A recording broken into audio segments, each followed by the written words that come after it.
Hello, I'm Professor Yang Seung-min. When it comes to implant surgery, incisions and sutures are the beginning and end of the procedure, especially the augmentation surgery like a GBR. Incisions are very important to determine the outcome. So in this lecture, we are going to talk about the incision design for augmentation surgery.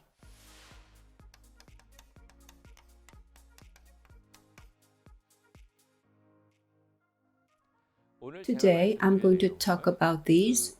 For augmentation surgery, there are types of incisions. First, the vertical incision. The second is periosteal releasing incision. Two types of flaps can be created using a double flap procedure, which is superficial layer split thickness flap. And summary for incisions for augmentation procedures.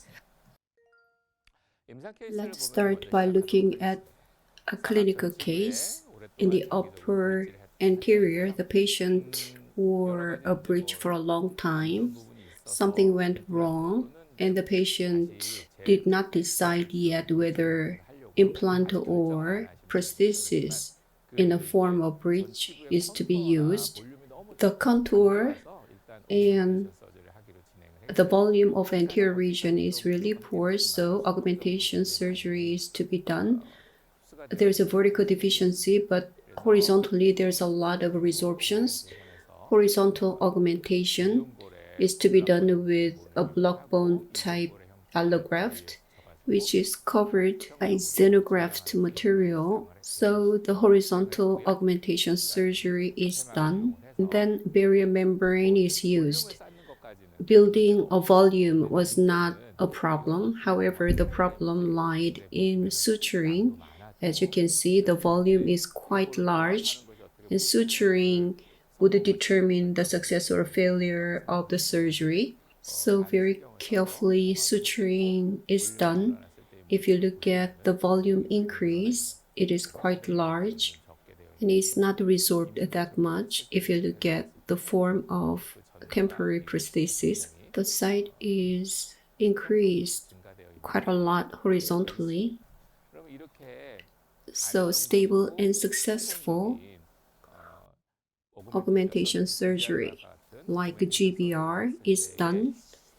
The suture should not be broken, so making an incision makes the difference in that regard. Incisions for augmentation surgery. There are three types of incisions: vertical incision, periosteal releasing incision, and superficial layer split thickness flap, which is double flap. First, vertical incision.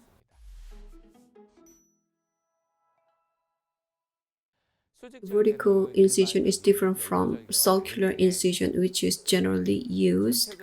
The surgical field can be limited with the vertical incision, which is an advantage. The most challenging part when it comes to vertical incision is suturing, and it is difficult to adjust margin of a flap that is dictated by incisions. Using vertical incisions, we can delineate the surgical field from other areas, and the visibility can be secured. So vertical incisions are required for augmentation procedures. Simply put, with or without vertical incisions, if you look at the field of surgery, it can be narrow or wide. In the maxillary anterior region, it is important to delineate the surgical field for later steps. So using vertical incisions, we can limit the surgical field from other areas. The advantages of vertical incisions: it can limit a surgical field. So the surgical field doesn't have to be wide, and it makes it easy to elevate a flap. The most important thing when it comes to surgery is to secure visibility. So access to surgical field in terms of visibility is excellent. And when we need to replace or adjust flap margin, this is helpful. So using vertical incisions can help augmentation procedures in maxillary anterior region. If you look at vertical incisions made here, so overall you can see the surgical field is clearly visible, and you can do the expanded augmentation procedure. Vertical incisions can be located rather away from the surgical site, so scar tissues can be where it is not easily noticeable. So there can be disadvantages as well. One of them is papilla height can be lost. The most influential factor for that is the height of bone in the interdental papilla area, which will be discussed later. The outcome of treatment is pretty good. When we make vertical incisions here, where do we make them? It's not in the interproximal area, and it's not in the mid-labial or buccal area. It's on the line angle in the interproximal area. So we need to understand where the incisions should be made. Apical coronal or coronal apical directions are allowed. The most important principle is that base should be wider than the apex to secure blood supply. So the base should be wider than the apex. Clinically, if we have to make vertical incisions here, where are you going to locate that? Horizontal incision should be made first, and vertical incision design can vary from dentist to dentist. First, in the distal area of the most posterior tooth. Second, in the mesial area of the most posterior tooth. Third, in the mesial of the most posterior tooth, not in a straight line, but in a trapezoid form, involving the interproximal bone slightly. That's how it can be made. Next, interproximal area, all of that can be included up to the tooth right in front of the most posterior tooth. Lastly, it is similar design to the fourth one. The interproximal area is not connected, but it goes horizontally. In the middle, it is more simplified. If you look at here, the direction of the vertical incision, the base is wider than the apex. In the mandible, blood supply doesn't go straight up, it goes up obliquely, so it can be made in an oblique way. So the most posterior tooth does not need to be involved. So it goes with the blood supply like this. Occlusal view shows the base is narrower than the apex, but actually the direction of blood supply, it runs obliquely, so we cannot really say the base is narrower than the apex. The principle is utilized in the curvilinear beveled incision, which provides cutback incision to augment vertically. Between number 1 and 2 in the figure, there's the cutback. That is, the base becomes narrower than the direction that we want. So incision is made like that. If you calculate it vertically in the right figure, if you extend A, B, and C, it can be much longer than actual length. So by giving a cutback incision, the length of a flap can be lengthened.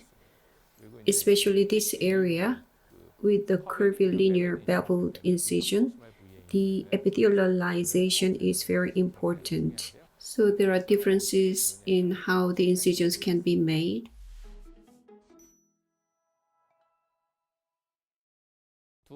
Second, we'll talk about periosteal releasing incision. The advantage of that is overall the tension can be reduced for the flap. What is very important thing is that the flap should be raised sufficiently over the mucogingival junction.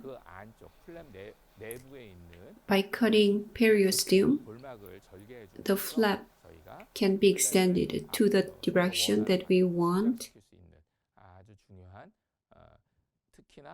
especially for augmentation surgery. This is the incision which is very important and you need to know how much can that be extended. According to this study, one vertical incision is made and on the other side another vertical incision, and in the middle periosteal releasing incision.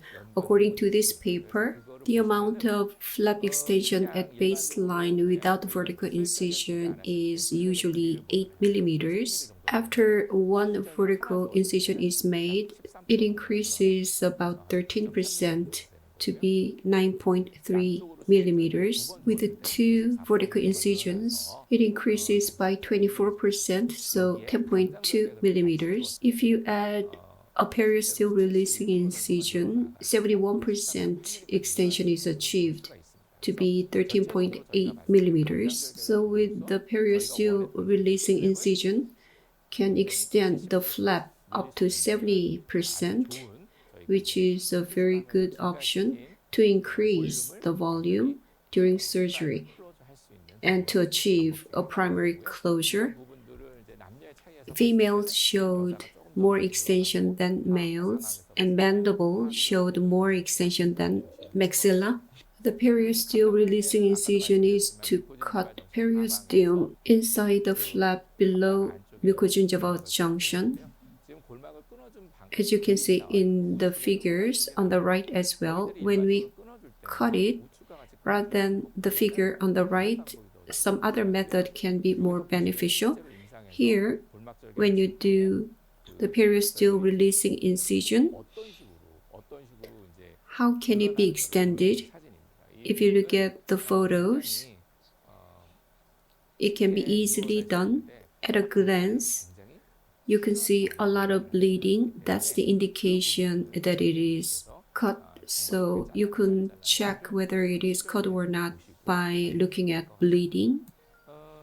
What is important here is, as I said before, inside the flap, how periosteal incisions can be made, like this or everything in one line, like the one on the right that is recommended for consistent tension reduction throughout the flap. Of course, you can use the incision pattern in the left and there's no problem in closing it, but caution, where the incisions are not made, the tension on the flap may cause opening of the suture. The biggest disadvantage of periosteal releasing incision is post-op swelling. As I said before, it causes bleeding.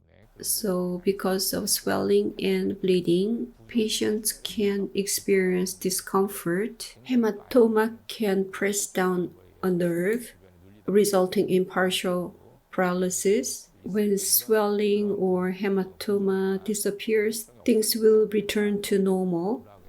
In many cases, various complications can occur. To reduce the complications, periosteum is not cut completely, but it is dissected instead. So this is the modified periosteal releasing incision. It's a type of double flap. GBR is done, and periosteal releasing incision is not done here. The area is dissected instead, as you can see. in the figures, after incision is made inside and it is dissected to extend it. When modification is given, it is extended like this. So this is the initial state, and this much extension can be achieved according to the paper that I discussed. With the periosteal releasing incision, 70% of extension is achieved. If you dissect more, the extension can increase. So we need to do it until primary closure can be achieved. In the mandible, with periosteal releasing incision, the extension can be achieved, but in the mandible, we have to be careful near the mental foramen because a nerve is running in there. So what do we need to do? This is an animal photo showing a nerve running in the foramen. So how can you make an incision near there? So for an augmentation surgery in the mandible, we need to be careful, and that will be discussed in another lecture.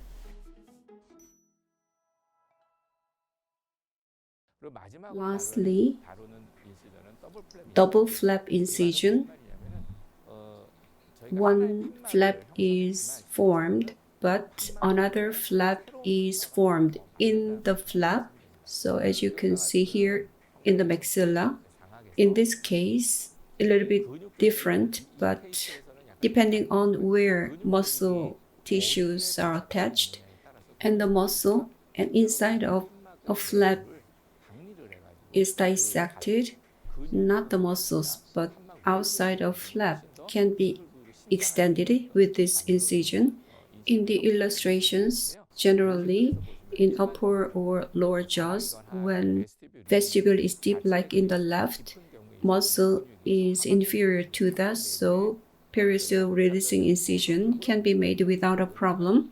But when vestibule is shallow, the muscles would be in the area that we want to dissect. So the muscles would be cut, which is not really effective compared to cutting the periosteum inside a flap to extend it, and a lot of bleeding can occur.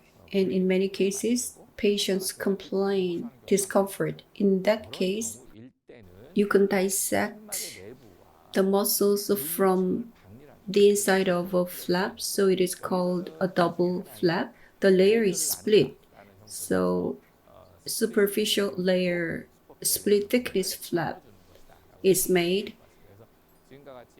Like here, the periosteum is left on the left with the periosteum, the bone area inside,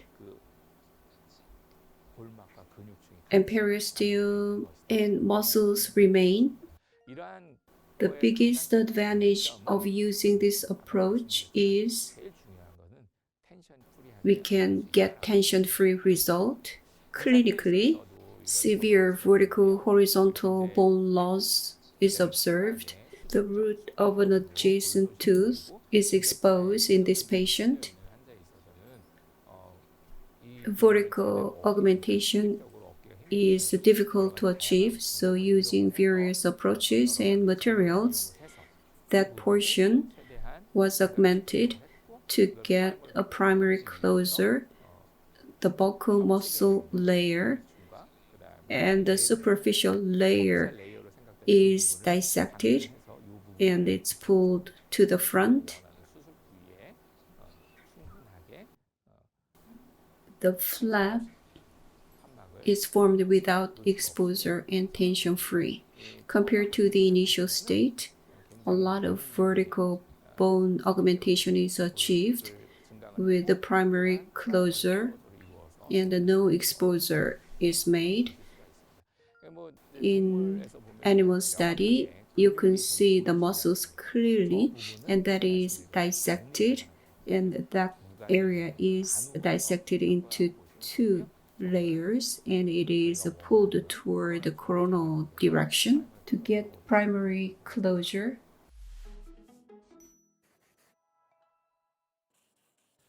Summary. In augmentation surgery like GBR, vertical or horizontal bone augmentation, including using block bones, designing incisions is the first step to get good clinical results. It is necessary to understand the several types of incisions which is applied to the augmentation surgery. Those are important clinically. These days, non-incision surgeries are introduced and many people welcome that, which is reducing pain on the part of patients. But it cannot be applied to every patient. Therefore, it is very important to master many different types of incisions, which is very fundamental and basic. I hope you master the basic principles. Thank you for your attention.